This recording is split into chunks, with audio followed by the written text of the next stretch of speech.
Karen thought wrecking my retirement lawn was just a harmless little power trip until she learned what happens when you mess with an electrician who understands concrete better than most folks understand coffee.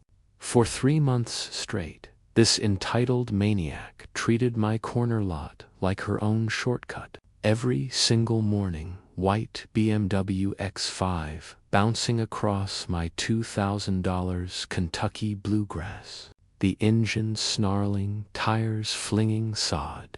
Also, she could shave 30 seconds off her commute, and every morning I'd hear the same thing: tires chewing up my irrigation lines, that nasty diesel exhaust tainting my coffee, and the not-so-gentle crunch of my dreams getting pulverized under German engineering.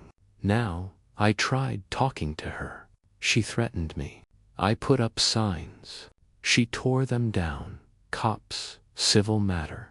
They said nothing they could do. But what Karen didn't know is I'd just discovered a little secret about where my property line actually ended and where her joyride began. So, one well-placed concrete ballard later, her $80,000 BMW became an accidental art project. That's when her life really started unraveling. Charges, lawsuits, divorce, and buddy, that was just the warm-up. You ever had a neighbor like that? Someone who thinks your yard is their right of way? Tell me in the comments how you'd handle it, and drop a flag emoji to let me know where you're tuning in from. So, here's how the American dream turned into a 3-month nightmare for me. Names: Marcus Thompson, 52, union electrician, spent 3 decades making sure things stayed where they belong. From hospital generators to mall lighting. After years of overtime, finally bought my dream lot in Millbrook Heights. My wife Sarah is battling early-stage Parkinson's, so this patch of green was going to be our sanctuary. I dropped $3,000 on premium grass. Built my own irrigation with timers I wired myself, and for the first time in a long time, I felt proud just walking outside with my coffee, watching something beautiful grow. That is, until Karen Whitmore, picture your worst HOA tyrant with a spray tan and a BMW, decided my property was her personal racetrack. Her husband's the big-shot contractor who built half the neighborhood. And Karen, she was the self-appointed queen of the HOA. The first time I found ruts across my lawn, I gave her the benefit of the doubt. By day 2, same tracks, same time, same reckless joyride. I'd seen enough. Security camera footage gave me everything. Her barreling across my corner at exactly 7:47 a.m., not a care in the world. So, I tried to introduce myself. "Hey neighbor, maybe don't drive through my yard." She just rolled her eyes, told me it's a free country. Maybe don't plant so close to the road if I didn't want traffic. Her smile was pure villain, and she leaned in real close. Said, "My husband built this place. I'm on the HOA board. Be very, very careful about accusations." That's the kind of threat that keeps you up at night, you know. But I'm an electrician. 30 years of problem solving with wires and concrete. So that weekend, I put up motion-activated floodlights just inside my line. Perfectly legal. Set to light up her BMW like Broadway every time she cut across. Sure enough, Monday at 7:47, 8,000 lumens hit her windshield. She brakes so hard I nearly spit my coffee, laughing.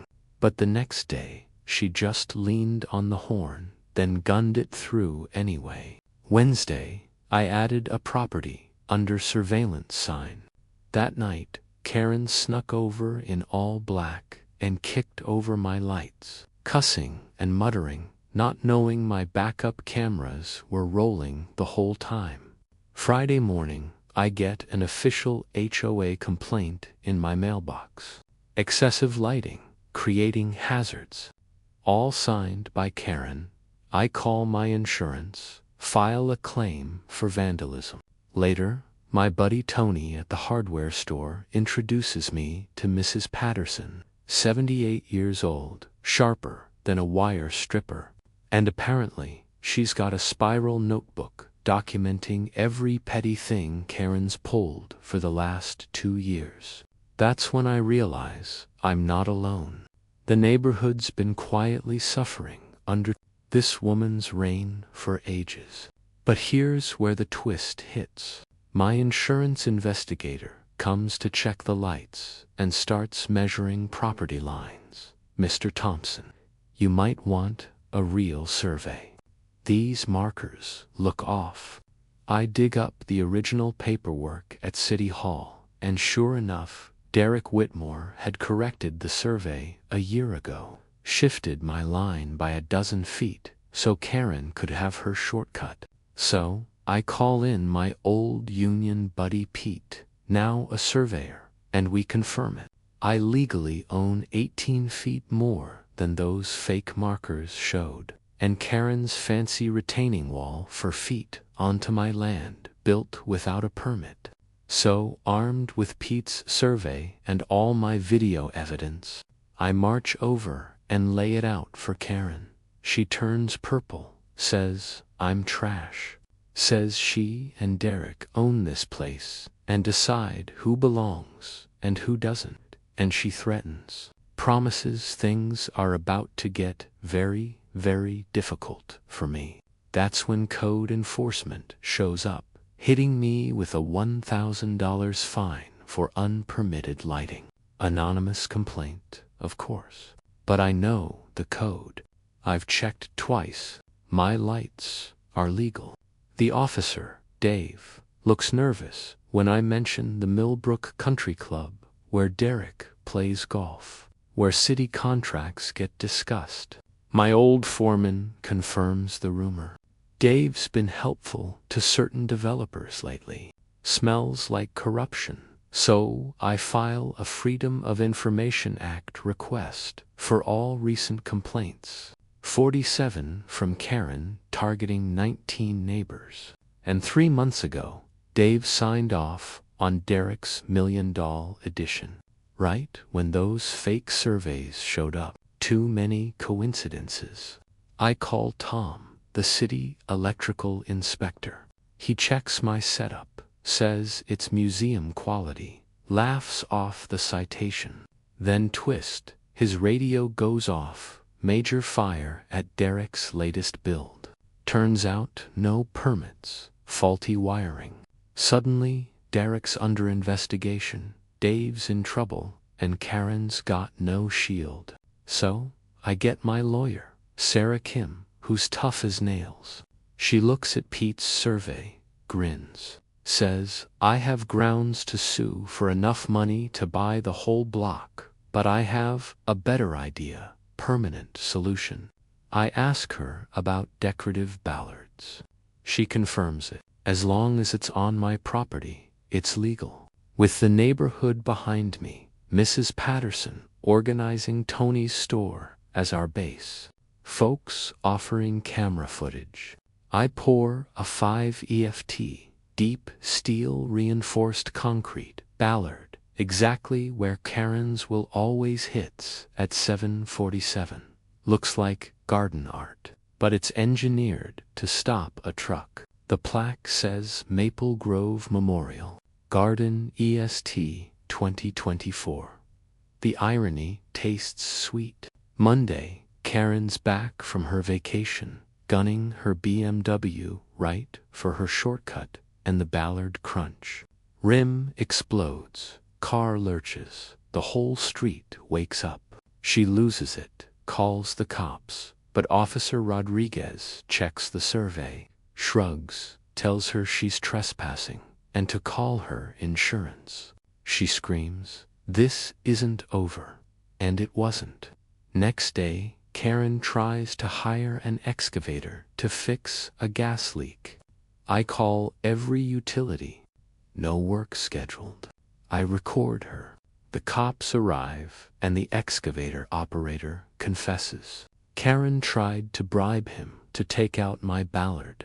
She's cuffed for fraud, conspiracy, attempted vandalism, the whole 9 yards. Derek gets caught in the fallout, too. City council meeting, standing room only. Karen's lawyer tries to play the victim, but my survey, my footage, Mrs. Patterson's notebook. Hell, even the FBI steps in. Turns out, Derek's company's been faking surveys and stealing land all over town. Karen and Derek lose everything. Prison finds their fancy house sold off cheap. And us, we start over. I donate my settlement to a neighborhood justice fund. Sarah's health improves. The lawn blooms. My infamous Ballard, now a symbol, gets a new plaque. Millbrook Memorial to Community Justice. Kids play nearby. Folks gather at the Ballard Cafe, and even the mailman smiles. Sometimes the only way to fix a broken system is to dig deep, literally and figuratively. Now, every time I sip my coffee and see that Ballard, I remember the best revenge is building something that lasts. So what's your worst HOA or neighbor story? Drop it in the comments. Justice starts with one voice, and I'm listening.